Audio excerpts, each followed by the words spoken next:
Hi there, my name is Joshua Ratch and I am an SLP. Today we are going to be talking about the K and G sounds.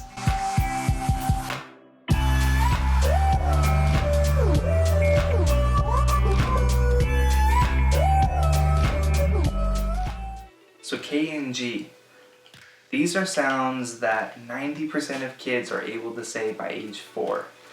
Sometimes kids take a little bit longer than that, and they continue into first, second, sometimes even third grade without their K and G. These are sounds that, if they're not addressed properly, they can really affect how easily understood a person is, and they might have very low intelligibility, meaning that it's hard to understand what they're saying. These are ones that we want to definitely work on. We are therapists or teachers. We want to be aware if a kid is not able to say them. So today we're going to be looking at a couple of ways that we can help kids to say these sounds. If you're a student yourself, maybe one of mine that's watching this video, please pay attention. You might see a couple of these techniques that we've used before in therapy, and I would encourage you, feel free to use these at home. One of the things that I like to do with my kids, especially my kindergartners who still have a hard time with that K and G, they haven't mastered it yet. I like to have the teachers use their high frequency words, and I encourage parents at home when they're doing that homework to really focus on giving that good model for those sounds.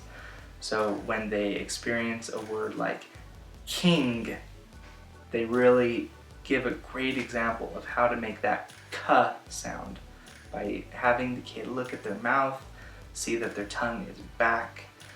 We don't want to take for granted how hard some of these sounds can be for our kids.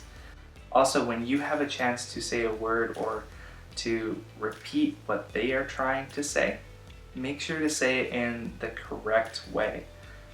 I think sometimes the temptation is to repeat back what the kid says. So if they see a picture of a king and they say teen, your inclination might be to say teen back, or that's not a teen. Instead, I encourage you to say it the correct way. And that goes for saying with all of these sounds.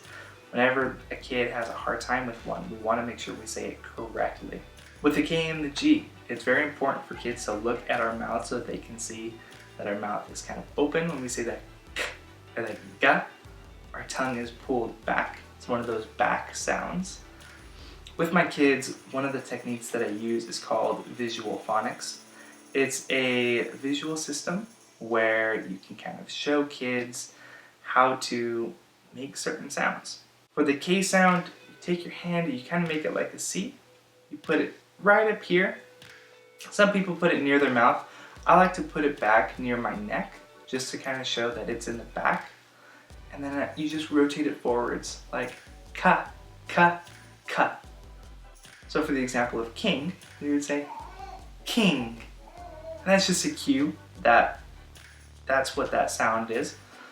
That sound is being made in the back, and that tongue is going all the way back and it's connecting, and then it releases. Kids don't have to do it, but sometimes I've found they really enjoy kind of getting along and doing the visuals and the hand gestures as well. But really, it's for the parent, it's for the clinician, it's for the teacher to use to just support their model. For the G, it's very similar. It's in the exact same place. The only difference between the G and the K is the voicing. So we turn our voice box on for the G. So we hold our hand in the same place, right here underneath our chin, close to our neck. And we kind of make it in the shape of, we do our fingers like this. Kind of hold them a little bit apart. And then you're going to put it up near your neck, under your chin, and it goes ga.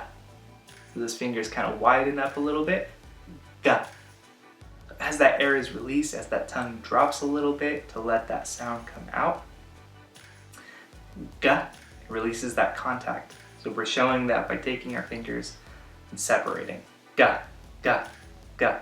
If you can see that, it gets the white backdrop. Ga, ga. These kids, just like all of us, love to be told that they're doing a great job. And even if it takes them a lot longer, tell them that you're proud of them for trying. because these kids have so much else going on. It's great for them to hear from someone that they look up to, that they're seen, they're heard, and that they matter. We're all valuable. We all need help at some point in our lives. So we want to make sure we can provide that to those who need it. We will be continuing this series looking at some more sounds next week. Please feel free to subscribe, like this video, drop a comment if you have any questions, and yeah. So again, I don't know how to sign off these videos. This is my first time. We're learning together. So until next time, take care, have a good night.